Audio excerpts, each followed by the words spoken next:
Hey guys, welcome back to another video here on Ruru's Rings. This week I'm going to take you along my process of how I get a start to finish gemstone. I started this journey probably a year ago now where I started to cut and make my own gemstones. Mind you, not faceted gemstones, I am talking about cabochones. I hope to progress into faceted gemstones later on in my craft, but for now I am just doing cabbed gemstones just because of how easy it is to do at my own pace and at my own home. It's so easy that you guys could definitely start today if you wanted. So I was in the process of researching gemstones that I really liked. One of those gemstones was Australian opals. One of the people I follow on Instagram actually hand polishes his own gemstones. He had this little kit going on his shop that was basically a DIY kit of how you can make your own gemstone. You got to pick the opal rub that you wanted to start with, play around with, and practice with, and learn how to make it with. It was so much fun. I fell in love immediately. I actually sold a ring with one of the opals that I had made a while ago, and it was just a really cool experience because I literally was in the process of a start to finish ring, literally from the gemstone being made to the byproduct of the actual ring. I started because of him. I got this little kit and it came with all of these little tools that I'll be going over with you today, what tools you need, of course, to do at your own pace and do at home. I only worked with opals for the majority just because of the MOHS hardness scale of the opals is pretty low, so it's really easy to hand polish them. When I was working at the jewelry store I worked at for a while, one of the customers had a stone missing that was a custom onyx cabochon. I took it on as my own project. Took way longer than I thought it would because I didn't realize that onyx is just slightly harder than opal. And again, I'm doing this by hand, so it took way longer than I thought it would. But I ended up finishing it and I was very proud of it. Like, it was just a really cool thing to be a part of, that I could finish this piece for this person when no one else could. So there are different ways that you can start gem polishing. I started by this little DIY kit where rubes were included into the packaging.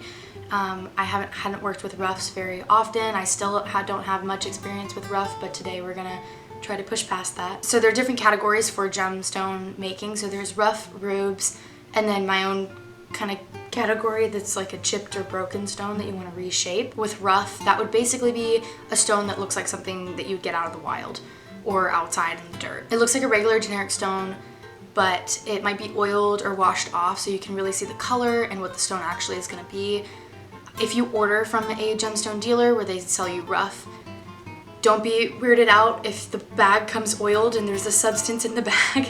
Because when I first started this, I didn't know that that's what most dealers would do. They would oil the stones so that you could see the color of what it'll look like when it's finished. Got weirded out because I got this random package with like stones that were in like some liquid, and it like freaked me out. But it's just oil, it's okay. Don't be weirded out like I was. When you see a stone, when it's covered in water, it kind of shows you what it would look like when it's polished and finished up. So if you've ever been friends with a geologist or in a geology club or anything, they might make jokes about licking rocks. They do that so that they can see what the color would be if it was a polished stone. I see like a rock that I'm like, okay, this actually looks like quartz, or like a really cool gemstone. Like, this looks like something I can make an actual stone out of. I will like lick it and like see like what it looks like, and it works. Like, I promise you, if you don't have like water on hand, it works. The next category would be rubes or rubs. I don't really know how to pronounce it. It's R-U-B-S, so I would think rubs, but I've heard it rubes as well. That's basically when a stone is shaped, but it is not polished. So you would be doing the work for polishing it up to make it look to its finished state.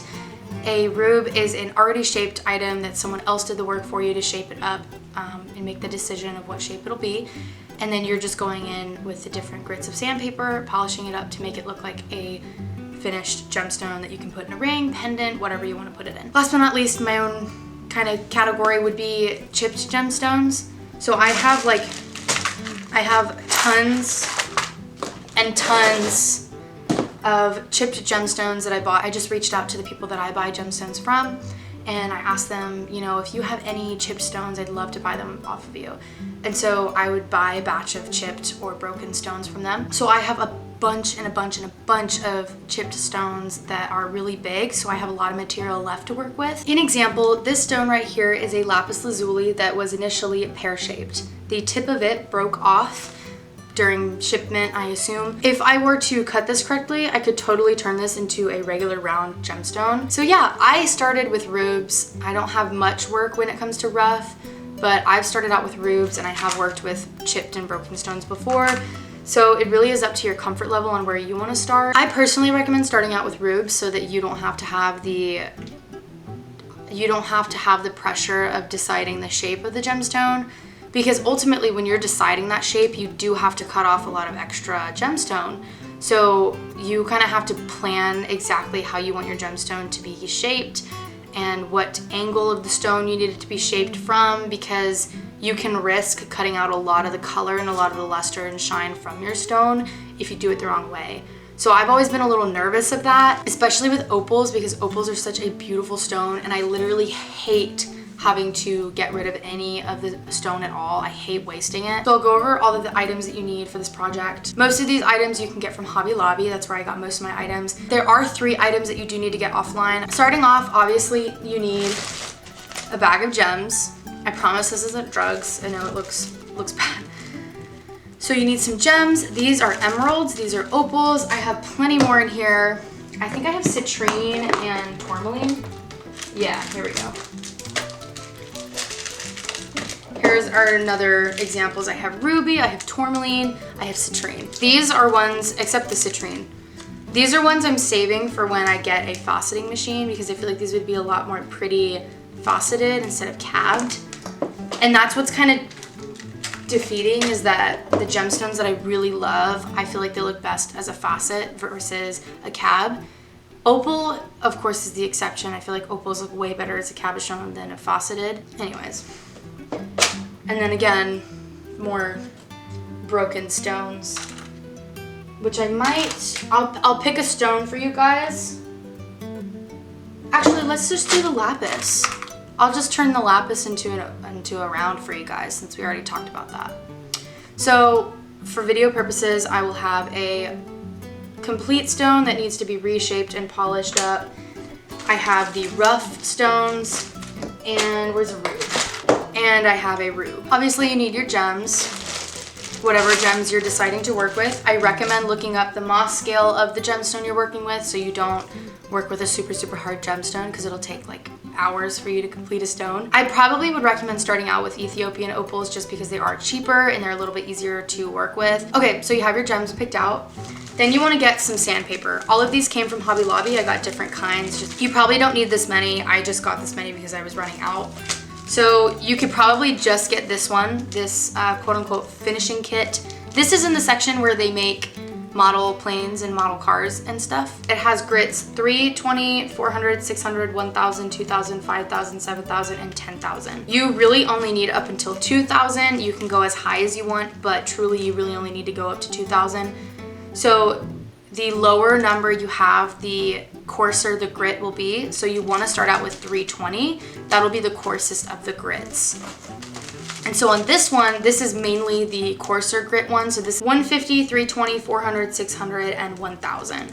So when you're working with rough stones, you want to start with the really coarse sandpapers so you can really take away the material of the stone. Next, you need dop wax. I have done a couple videos with dop wax. I will be linking this down below. It's basically just a wax that holds your stone so that while you're sandpapering it, you don't have to like hold it with your fingertips. You have like a grip to hold it onto. Another thing would be wooden dowels. I got 2 different sizes. One's a little bit smaller than the other one, just so I had a good amount of room. So another thing you need is cerium oxide and a leather pad. So this is the final touch you need on your stone. This is what you end polishing with your stone. I need to order more cerium oxide. I am running low, if you can see. But basically you do the same process of the sandpaper motion, except you do it on a leather pad, and it basically rubs in this polishing compound that really just leaves that luster and shine on top of your stone. Not all stones will take cerium oxide. I'm still looking into that myself, because I know some corundum, meaning ruby and sapphire stones, don't take in cerium oxide, I believe. It actually makes it look cloudy. This has always worked great for opals, so if you're starting with opals, get some cerium oxide powder. So one thing you need to research is what type of stone you're working with. So with the cerium oxide powder, that's like your last polishing compound component. It works great with opals, it works great with other gemstones I've worked with personally, but it doesn't work for everything. So I'm going to go ahead and do some prep work. I'm gonna cut these down and get everything set up so that we can go ahead and begin our gemstone making. I did just draw with Sharpie. I outlined exactly where I'm going to be like cutting the extra stone out. I think it's an agate, so I am just gonna keep the shape so that I can keep the majority of it pretty good. I'm not too fond of the excess that we have on this stone, so I am going to turn it into an oval. It's a lapidary. And then the one that you guys saw a little while ago, the lapis lazuli, I'm turning into the round. So the cool thing about having a lot of extra bit of the stone is that you can, if you cut it correctly, you have a lot of extra stone that you can work with, and I can honestly turn that into probably 2 rounds and make a pair of earrings to match this one if I wanted to make like a set, like an earring and pendant set. For these stones here, right, so these are opals, this is a citrine. So when I am trying to plan out a rough stone and how I want it to look, again, I really try to strive to get as much of the stone's color visible without taking away too much of it. One of the ways that I achieve that is I try to find a stone that already has a very flat surface to it that could act as the backside. So all of these stones that I have chosen, I'll flip them over so you can see the backside of them. The citrine does look like it was already being readied to be made into an oval cabochon, but it just, they didn't like it, I guess. I like it though, so we'll be, again, you know, it's already been kind of formed for me, so I'm just gonna stick with the oval shape. Mind you, these are the back sides of these stones, so these are the already flat sides that I have chosen. So because they're already flat, when you stick them over on the back side, there's gonna be less work for you to do, and there's also a lot of shine left over. The best thing about these ones is that the back side, especially on this one, is mainly just clay and dirt. So I'm not gonna be taking away too much of the color or shine from the stone. This one has a little bit of a layer that doesn't look like it's actually opal, or at least it's just the base and there's no color to it. This one does have a decent amount of color on the back side, but the top side has just the same amount of color and has more surface area for me to actually round out and round over to make it into the pretty stone that we're looking for. And then the citrine, when you flip it over, it also gives us enough room to work with on the top that gives you a rounded look. So let's say this is the stone that you're working with. Because this side already has a fairly flat shape, you'd want to start on this side and just kind of take that away so that you're working with a flat bottom. And then you also want to make sure you have enough room on top to work with to round it out, right? So you'd want to start on the edge of the stone and just kind of round it out like so. So although it feels like you're cutting off a lot, like so this is the cutoff area that will no longer be a part of it, you still have plenty of stone left that you're working with, right? Let's say your stone doesn't have a flat surface anywhere, right? And it's just all kind of funky looking, right? So again, you want to leave yourself enough room on top to round out while not taking away too much. So I would probably cut off this end. I'd probably cut this all off, because if I was to cut all this off and leave this as the stone, there would be a lot less surface area to work with. It'd be a really low set stone. While if I did it like this, you'd essentially be working with a very higher set stone, and it would be a higher set stone, so you'd have more stone to actually work with. So I would cut off this bottom half and cut off that slight little edges on top, you know, so that would be our stone left over. You know, so that's how I base my stones off of. I really try to leave as much surface area as possible, because I hate taking away the stone. I think it you know, I don't want to waste the stone. I think all stones are beautiful, and me having to cut away so much of it makes me very sad. So I will always try to save as much as possible. This is another example of a rube. So again, it is an already shaped stone, but you would just have to go in and do the polishing.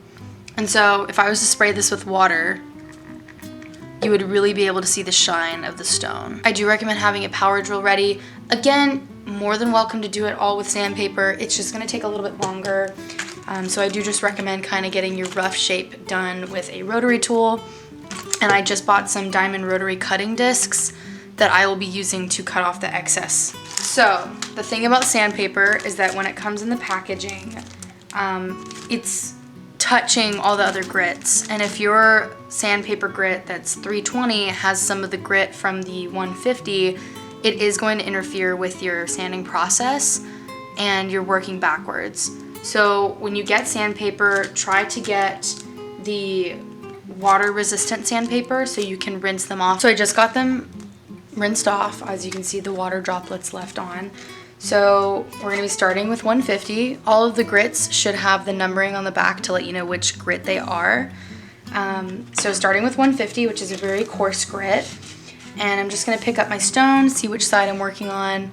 So this specific opal has the flat back that's got the clay on it. So I'm just gonna run it along this sandpaper, and you wanna go in a figure 8 type of sanding motion so that while you're sanding, you don't sand one spot more than the other and it doesn't go at an angle. When you're doing the figure 8, and make sure it makes sure that it covers all ends. So while we're doing this, you do want to check on your stone very frequently because you don't want to sand off way too much at one time, you know? I recommend having a spray bottle of water and just spraying your sandpaper down. So again, you want to go in a figure 8 set motion.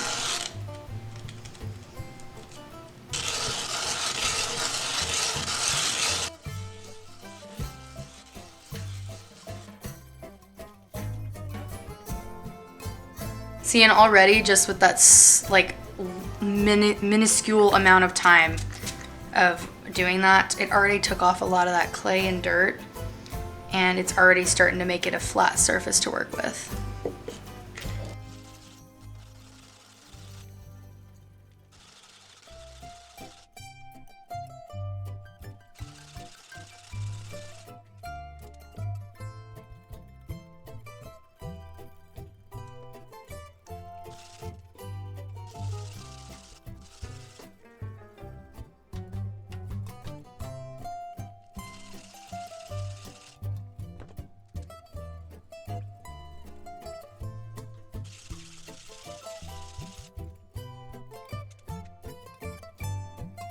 I am gonna go in with a higher grit so that I can get the backside super smooth looking.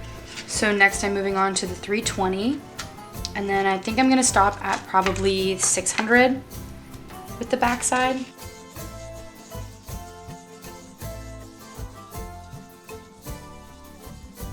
As you can see, the figure 8 motion.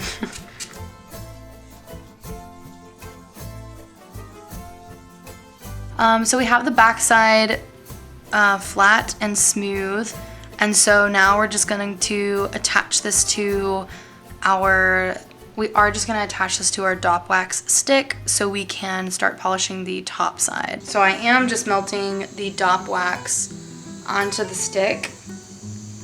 You want to make sure you have enough of the wax that the stone is going to stay secure, but not too much that your stone is like engorged in wax and you're unable to work with it, of course. You want to try not to set it on fire. This is just me not doing this correctly. So as you can see, I have a pretty nice, decent sized glob, and I am just going to heat it up a little bit more so it's warm enough that I can form it with my fingers, get a nice platform for your stone to sit on. And let's see, I'm going to do the citrine first. So just pop that sucker on and just kind of push the wax around it. Just really try to secure the wax in. You might need to heat up your wax one more time just to really get it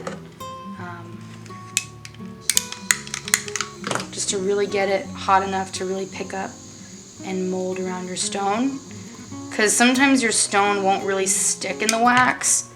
and it's because your stone's not warm enough and it's just hardening the wax before it can really stick to it.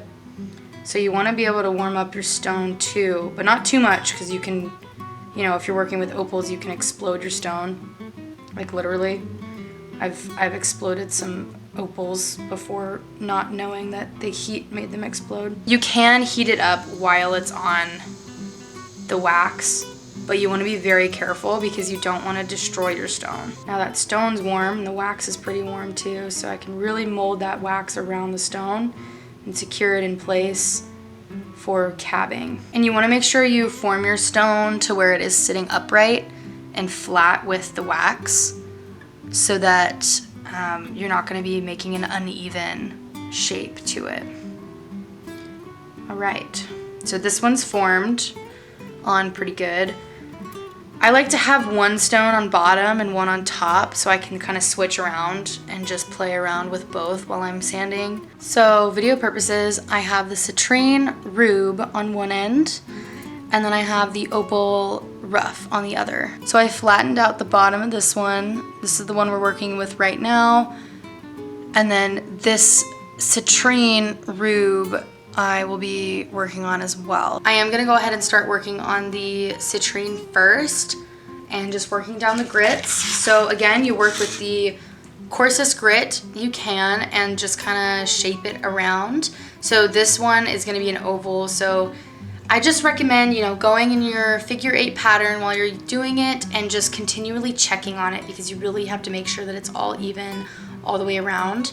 And so, you know, you kind of just curve with it, you know, go with the curve. If you don't want to use sandpaper, you can use your rotary tool and just go down different grits of sandpaper that way. I do recommend doing that till you get to the shape that you like, and then using your sandpaper to just refine the polishing side of it. So I'm gonna go in with my rotary tool and do that. Before you do anything, please wear some type of mask. If you were to breathe in malachite, for example, it's literally poisonous to breathe in malachite dust. I got super sick one time because I didn't wear a mask when I was doing some opals, and I got sick, like so sick from it. So please wear a mask when you are using your rotary tool. Honestly, when you're doing the sanding at all, if you're doing it any type of fast-paced sanding and the dust particles are flying everywhere, please wear a mask. Please don't harm yourself. After we're done shaping these down and getting them to the right size that I like, I am gonna go in with my diamond cutter wheel and try to cut these bigger stones to the size that I want as well.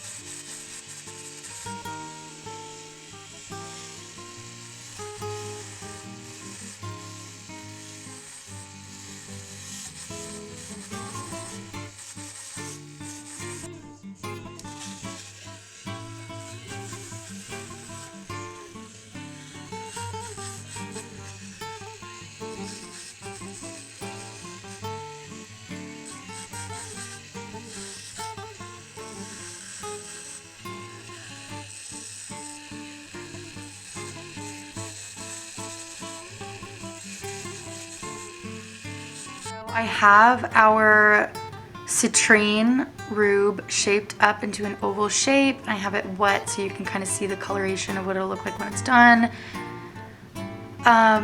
So I have it shaped up. I am just gonna go in and start shaping up this opal, and then I'll take you through the process of going through the different grits so that we can get to our finished piece. Opals shaped and with water on them. I really don't know if the camera can pick up the flash of the colors from here, but they are very colorful. And then on the back side is the citrine and the smallest opal that I was working with. So the citrine, you know, it's kind of uniform color all the way around, and then the little opal. So I have 4 stones that are shaped up into their forms, so these would be considered rubes. They're not polished up yet, so if I take that the water off of them, you're just gonna see a matte looking rock. they're just gonna look matte with no color. So once we start sanding them down with the different grits, we're gonna slowly see the color shine through more and more until we get to our finest grit, which would be 2000. You can go as fine as you want, but you really don't have to go past 2000. Okay, so I have our rubes. I'm gonna put them off to the side before we go through the different grits of sandpaper. I am gonna switch to my cutting disc and go ahead and cut up the other gemstones so I have them ready for sanding and polishing as well.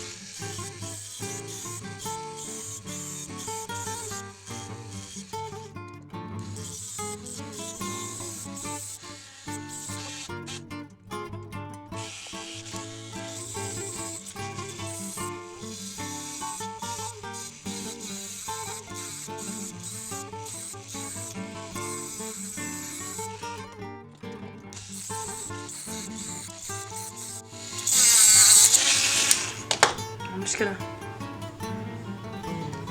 pop it off. Definitely need some refining on that shape, but we did saw through, so got a nice cut and a lot of leftovers to make something else with it. Clearly with this like literal pile of dust on my desk, you guys can see that we had a lot of dust flying while we sawed these down and got them into the shape that we like. This is a day later from when you guys just saw. I'm having allergies to my dogs. I'm allergic to dogs, but we have 2 dogs and they're too irresistible to pet, so I have allergies from that, not relating to this. But last time that I did this without putting a mask on, I was dying. I literally sounded like this for probably a week. It was awful. Anyways, I have our bigger stones. I think I'm gonna leave those for last. I'm really excited to get to work on these opals and the citrine.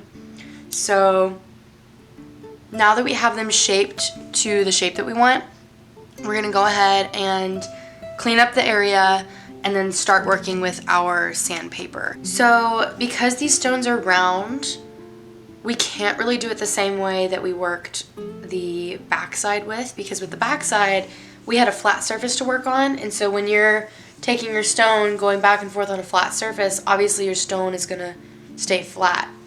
But for us to really make sure that we get these cabs rounded out and they're smooth all the way around and there's no random flat spots, we do need to make sure that we go in a rotating motion while we're working and not doing it on a flat surface. We do need to do it in some sort of cushioned surface so that it really just molds to the stone while you're working on the sandpaper and you're not doing it against a flat surface. Otherwise, you're gonna get weird flat edges all around your stone and it's not gonna look like a rounded out stone or a rounded out surface. Of course, if you are working on an opal or whatever stone you want and you do want it to be a flat cabochon, you would do it on a flat surface and just do the figure 8 motion back and forth to get a completely flat top. When you are working with this stuff and there is a lot of dust, it is better for you to have a spray bottle or water on your item. As you saw just now, it is a lot better to have water while you're working.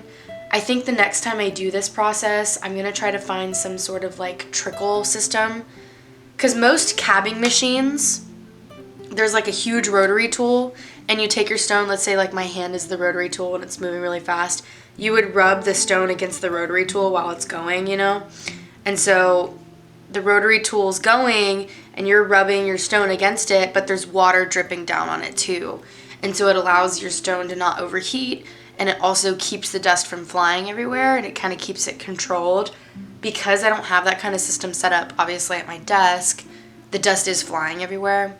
So if you are working in that kind of capacity, spray down your piece as often as you can so that you're not having dust fly everywhere. Working with your coarsest grit first, so I'm working with 320 and I'm gonna work my way all the way to 1000. And then I'll open this pack once I get all the stones to 1000 and work my way from 2000 probably to 6000.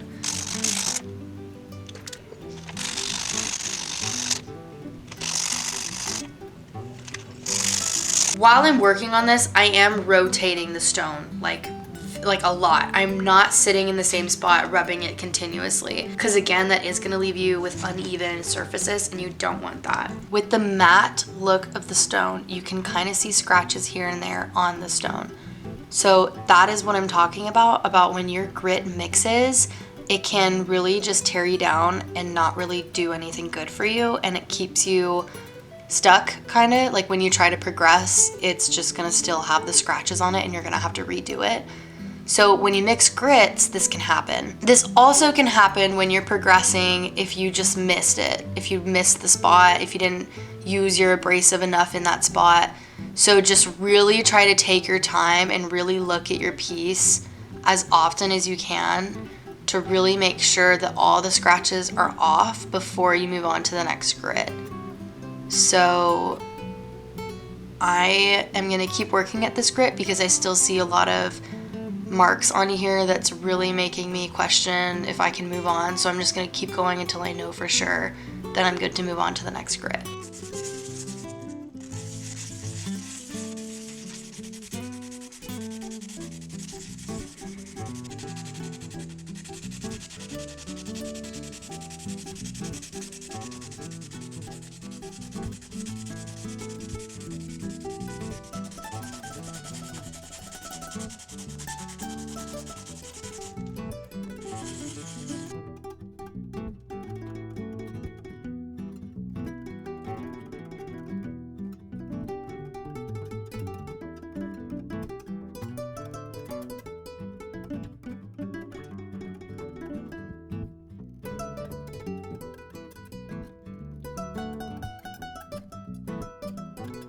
So it's been a couple of weeks, not a couple, it's been like 2 weeks since I started this video. So I got all of my stones down to the 1000 grit. I'm now gonna get them down to at least 2000. I could probably go to 5000 if I wanted to, but for opals that's really not necessary. They give like a perfect shine at 2000 grit. I am going to get these stones finished first though and get them shaped up and polished down to the 1000 grit as well. That way I can have them all at the same grit, and that way when I start finishing them up I can do it all at the same time. So I am just going to be working on these ones, the lapis and the, I think it's agate, for the bigger stones, and then obviously the opals and the citrine. But I just wanted to give you a little update. So I got the 2000 grit sandpaper, or finishing paper, or whatever you want to call it, and I rinsed it off in the sink. So I am going to work my way through all of the opals and the citrine with the 2000, and then the agate and the lapis, and that should mean that these stones will be complete to where we can use our cerium oxide powder to polish up these items. That's something straight wires. Okay, I missed you there. You can see how polished it does look, and I haven't added the cerium oxide powder yet. This is just from using these sandpaper grits. So I just finished using the 2000 grit, and this is the citrine. You can see how pretty and shiny it looks, and using the cerium oxide powder will just complete that shine. But you honestly could just use higher grits and work your way up and leave it at that, but the cerium oxide just does like wonders, and you'll see what I mean in a little bit. But here is what the citrine looks like after 2000 grit. Driving all that pizza really did it over on me. Well, right through me. See you later. It's nice to get away from the city for a bit. Sure. So one thing that I am doing here is because the stone is so small, it's definitely going to be a smaller stone. I do kind of situate it to where the paper curves around the stone, and I just spin the dowel rod along the paper. It allows it to just really make sure it gets all the edges without making like an uneven surface. I kind of just let the paper work for me, if that makes sense.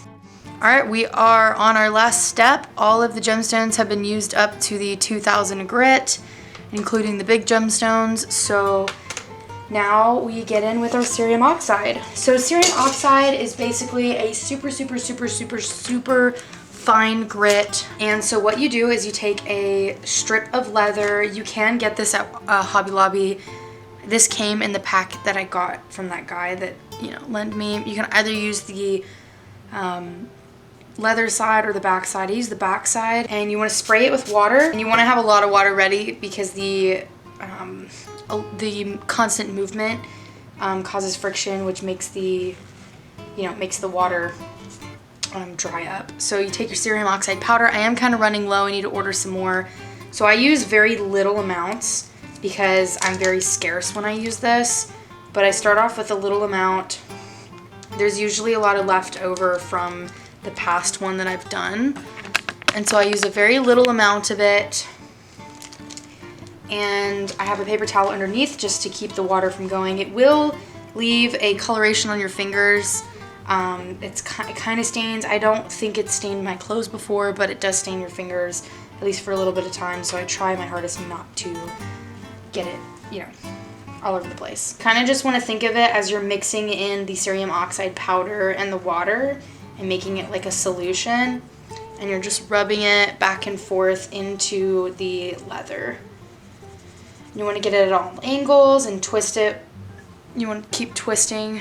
So as you can see, it already dried up pretty quickly. It's still a little bit of like a sludge to work with. So I work with it until it's literally unable to really be used. So I just make sure I get it at every angle and really try to get all of the powder into the center. And again, you do it pretty much like how you are sanding. And it just rubs this powder into the stone and it makes it super shiny and glossy. Think of it like a top coat on your nails. It usually gets on the stick, so I like to spray off the residual powder. And then I use the paper towel next to me and I just dry it off and see how glossy the finish is and see if I need to do it a little longer. Oh, wow. Wow, see? See how it's already super shiny and glossy? There's no water on that. So if you remember what it looked like in the beginning, you can really tell the difference. There's a little bit on the edge that I need. It looks a little cloudy right here, so I'm going to keep working it. And it's a little bit more tricky when it comes to transparent stones because you can really see when the gloss is and isn't there. I will set them all up on silver so you can see what they look like, especially the citrine because it is a very see-through stone and it is kind of picking up the color of my finger. But I think I would set it in silver. So I'll show you what that would look like on the back of silver. We have the lapis in a beautiful round circle. We have our agate in the same shape it was before, but actually not chipped on the edge. Have a little bit of residual water left on it, but have the citrine, which I put on top of some silver so you can see the color better, see what it'd look like set better. It has a little bit of inclusions, but I think it just adds to the character of the stone. I think it still looks super cool. I might go back in and sand this one down a little bit more just because I feel like there's a lot of color missing in this one that I think if I filed it down a little bit more, I might see. So I might go back in with this one.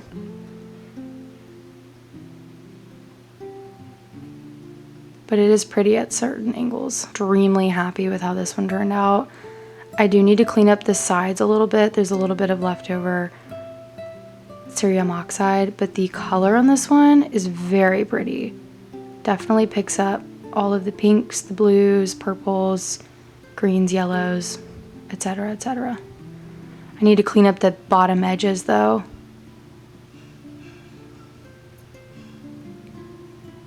But she looks so pretty. Super powerful shine on this one, but super tiny. So this is definitely going to be a daintier opal, but she is super shiny, super vibrant, super pretty.